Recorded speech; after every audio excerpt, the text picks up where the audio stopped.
armado en Guatemala, cómo afectó a los pueblos indígenas. El conflicto interno armado empezó en el año 1960, alrededor, por la desigualdad social, pobreza y la repartición de los gobiernos.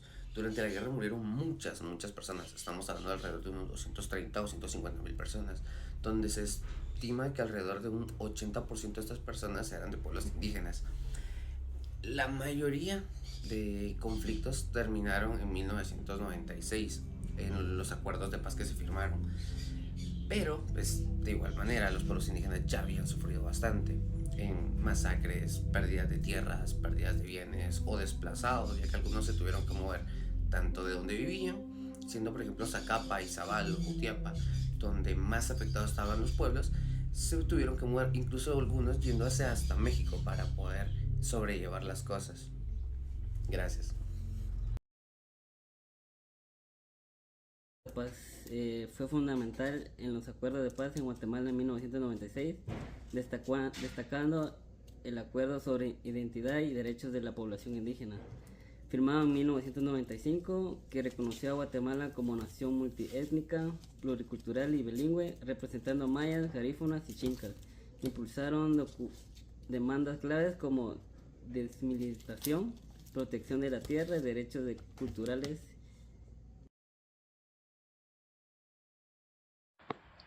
El reconocimiento cultural y étnico es el reconocimiento explícito de la existencia legítima y valiosa de distintas culturas, tradiciones, formas de vida y sistema de conocimiento dentro de una sociedad.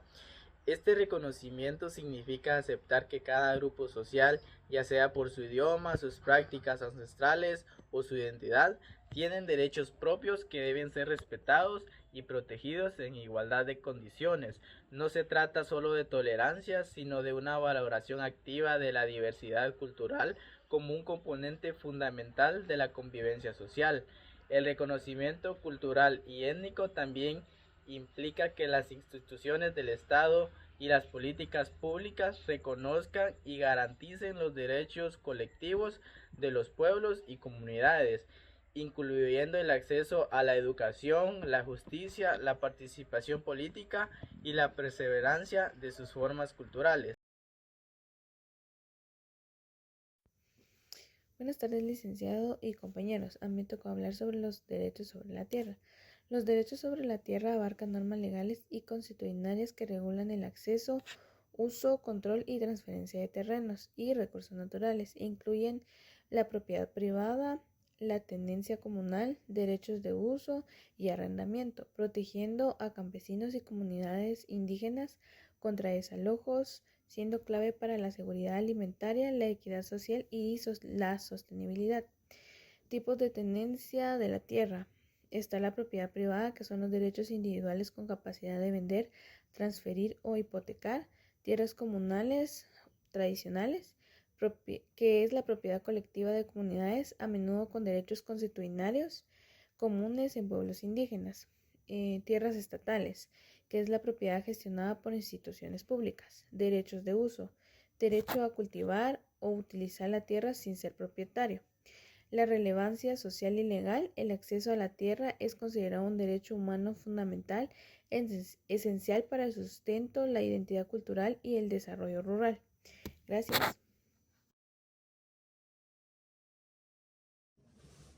Buenas noches, licenciado. Mi nombre es Juan Samuel Sánchez García y el día de hoy le voy a hablar sobre la discriminación de los pueblos indígenas en Guatemala durante el conflicto armado interno. Durante el conflicto armado interno en Guatemala, en el periodo de 1960 y 1996, la discriminación hacia los pueblos indígenas no fue un efecto secundario, sino que fue el eje central por el cual se estaba viviendo toda la violencia en el país. El Estado identificó a las comunidades mayas como un enemigo interno, basándose en prejuicios racistas que los vinculaban automáticamente con la violencia que se estaba viviendo en el país. Las mujeres mayas sufrían de abuso sexual y las comunidades mayas eran las que mayormente se miraban afectadas, ya que el 83% de todas las víctimas que hubieron en el conflicto armado interno fueron de orígenes mayas. Muchas gracias. Bueno, a mí me tocó el tema del cumplimiento de los acuerdos. Pues es un acto de respetar, llevar a cabo lo que se ha prometido y pactado entre dos o más personas. Pues esto quiere decir que estos acuerdos pueden ser leyes contratados y que pueden ser comprometidos verbales a cada uno de nosotros. Pues esto es un cumplimiento clave para poder asumir las responsabilidades y que nosotros pues también debemos de tener la confianza y un orden de la justicia y entre la sociedad. Pues esto es un acuerdo que se cumplen y que se pueden ser fortalecidos y unos deberes que sean pues hechos y que cada uno de nosotros debemos de tener para evitar problemas, para tener conflictos y la desconfianza que uno pues si no lo hace no desconfía. Se lleve al acuerdo que sea y ante las leyes que pues nos ordenan siempre.